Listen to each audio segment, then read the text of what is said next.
Wow wow wow excellent. আমরা এখন যেখানে যাচ্ছি সেটা খুবই দুর্গম এরিয়া, 13,000 ফিট উপরে রকি মাউন্টেনের। সো সবাই দোয়া করবেন।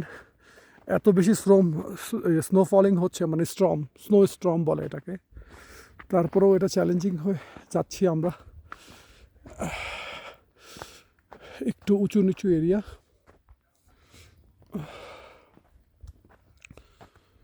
কষ্ট হচ্ছে, বাট অ্যাডভেঞ্চারের জন্য একটু তো কষ্ট করতেই হয়।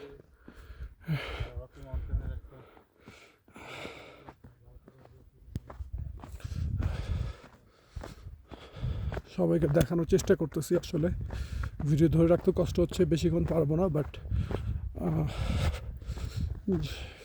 এই আর কি। এখানে খুবই ঠান্ডা, -11 একটু আগে চেক করলাম। আপনারা দেখতেই পাচ্ছেন কি পরিমাণ স্নো পড়ছে।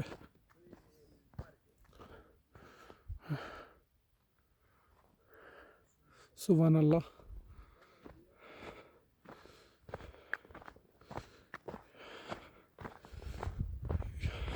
ভিউটা এত বেশি সুন্দর, এখান থেকে যেতে ইচ্ছে করছে না। গাড়ি পার্ক করার পরে প্রায় 45 মিনিটস ওয়াকিং ডিস্টেন্সের পরে আমরা এই জায়গাটায় আসছি।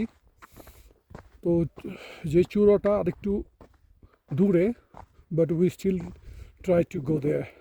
Let's see how we gonna do.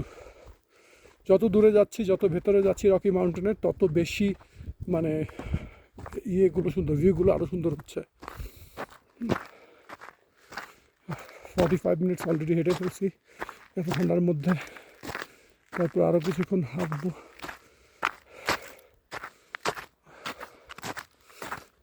তারপর আবার ব্যাক করব। 45 মিনিটস আবার ব্যাক করতে হবে, এই চিন্তা করে খুব ইয়ে লাগতেছে।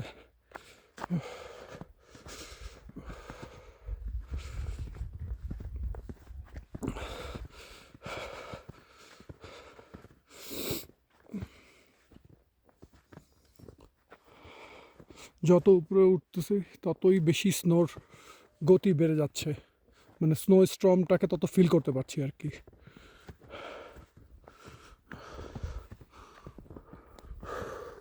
আমার অবস্থা দেখেন, 3-4 বার পরিষ্কার করছি জ্যাকেটটা, তারপরেও স্নোতে ভরে যায়, এত বেশি স্টর্ম হচ্ছে। মানে আমি যদি শুয়ে থাকি এখানে, তো 5 মিনিটে কভার হয়ে যাবে। আল্লাহ মাফ করো, আস্তাগফিরুল্লাহ।